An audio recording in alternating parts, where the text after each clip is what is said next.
About 12,000 to 14,000 years ago, Mount Hope was covered with ice 1 to 2 miles thick. As the glacier receded, cracks appeared in the ice, and these crevices became rivers of water and gravel. When the mile-high ice sheets finally melted, these riverbeds were left as ridges created from all the rock and rubble that had been deposited by the following river. In geological terms, these ridges are called eskers. One such esker snakes its way through much of Mt. Hope Cemetery. The Seneca Indians used it as a trail from the Bristol Hills south of Rochester to Lake Ontario on the city's northern border. For them, it provided a continuous high path through the moraine and visibility of valleys around them. Today, this esker is a principal vehicular lane through the cemetery and is called Indian Trail Avenue.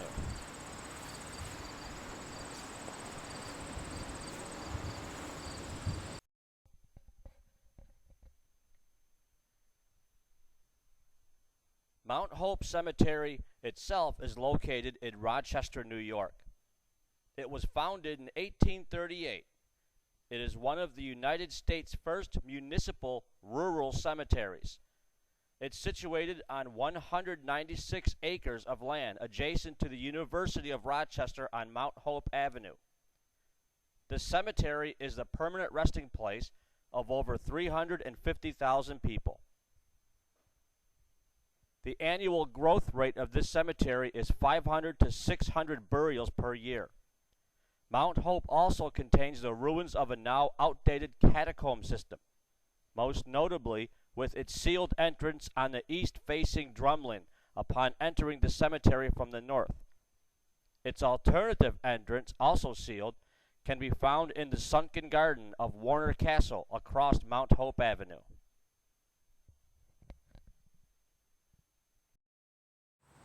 One curious thing I have noticed about a lot of the mausoleums here is the doorways to a lot of them are bricked and cemented in.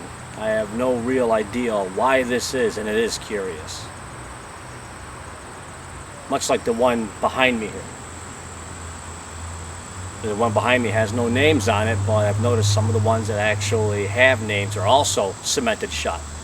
Again, that's curious. I have no idea why that's the way it is. Again, another example of a sealed-in mausoleum. This one belongs to a reed. So this one has a name on it, and it's still cemented in. Again, I have no idea why this is.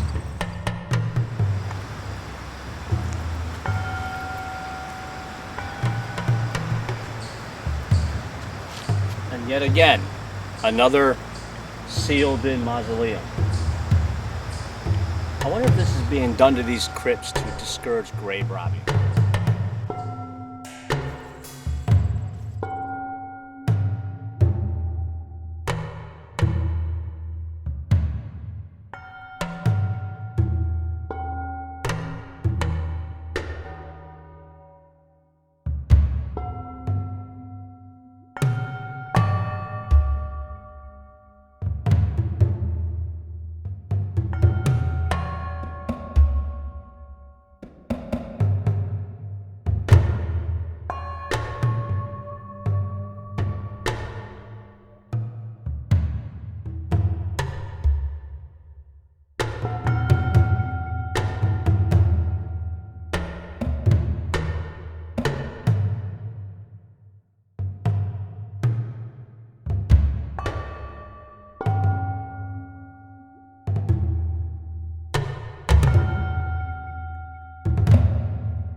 to the memory of Captain Lieutenant Thomas Boyd and Sergeant Michael Parker, Sergeant Nicholas Hungerman, Sergeant William Floyd, Corporal Calhoun, and 9 volunteer riflemen, John Connery, Benjamin Curtin, James McElroy, William Faucher, John Putnam, John Garsway, William Harvey, Elijah Hendrick, John Miller, who fell at Groving, Livingston County, New York, September 13, 1779, while serving as a scouting party in the Indian Campaign under Major General John Sullivan.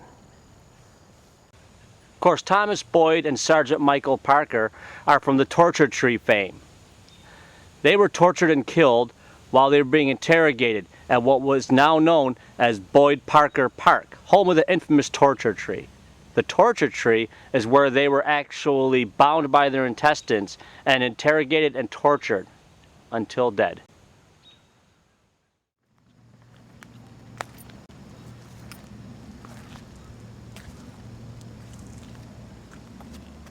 This plaque is dedicated to the men, women, and children whose unmarked graves were discovered in Highland Park in 1984 and subsequently reinterred here.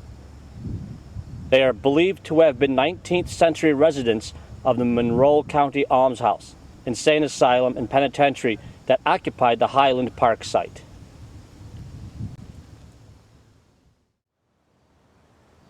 On fame's eternal camping ground, their silent tents are spread, and glory guards with solemn round the bivouac of the dead.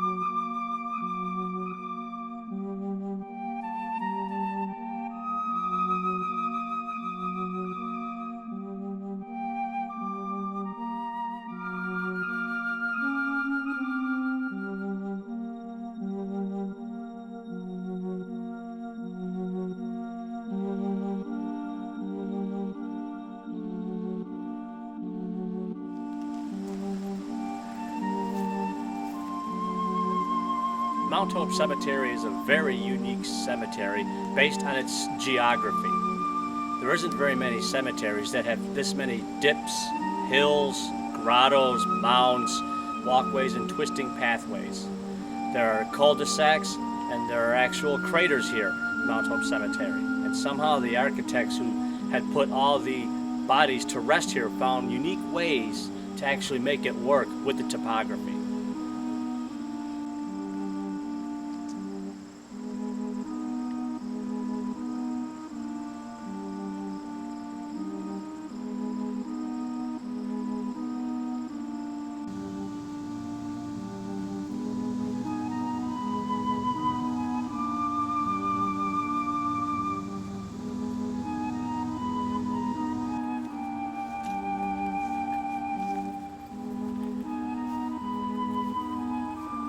Mt.Hope Cemetery is a great place to go to experience the paranormal. One of the greatest ghost pictures that E.V.P. ever captured was taken just down inside that cul-de-sac when you first come into the cemetery.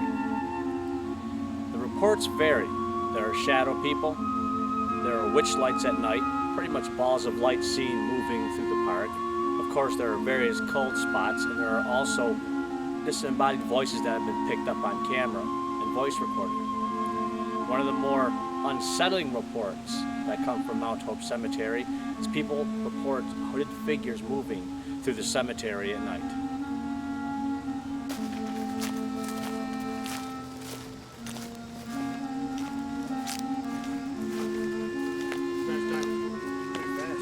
Are they? Oh, the second round's not too bad. It's better than if they were normal. Any more interesting shots? Well, the one shot you got pretty much locks it that we didn't fail. Western Door Paranormal conducted an investigation in an attempt to confirm the reports of paranormal activity at Mt.Hope Cemetery in Rochester. And Mt.Hope Cemetery, let me tell you, did not disappoint. The first pieces of evidence we got were two very unusual photographs. The first photograph, taken by Felina Burtis, shows what I like to call the man in green. It shows what appears to be a bearded apparition hovering amongst the stones. Now, I took into account possible bushes or foliage, but the texture of the shirt that the apparition is wearing doesn't match anything in the background.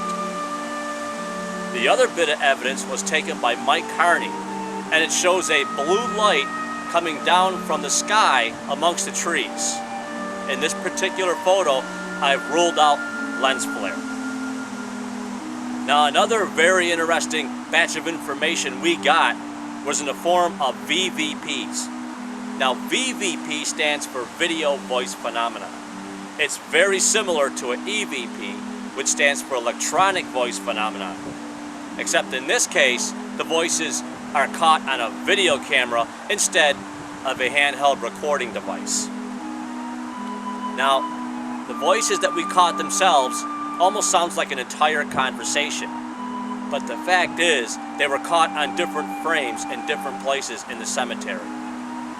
The first E.V.P says, "We're over here." Now the next one says, "Cool." And the third one says, "Here." Now, after that one, we have a very disconcerting one that sounds almost like a dynamic growl. Now, the third E.V.P I have is probably one of the best Class A E.V.Ps I have ever caught. The voice actually comes out and refers to me as Wicked. Now, this is very important for a lot of reasons.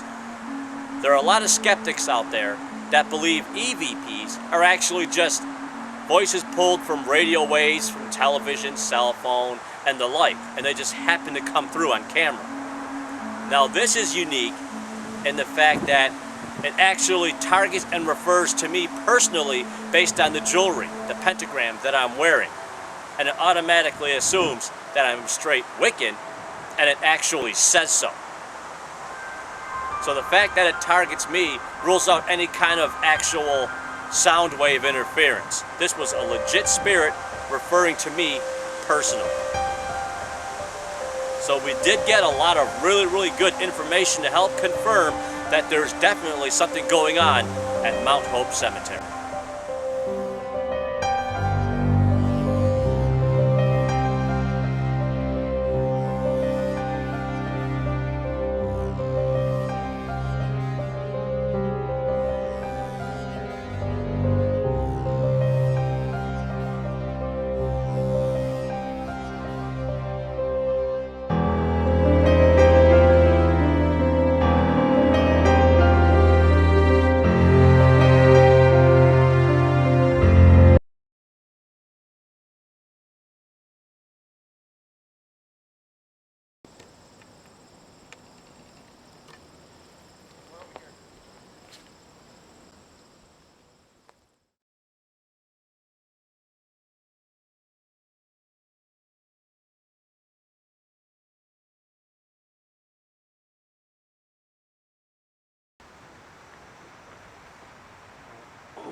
Always remember.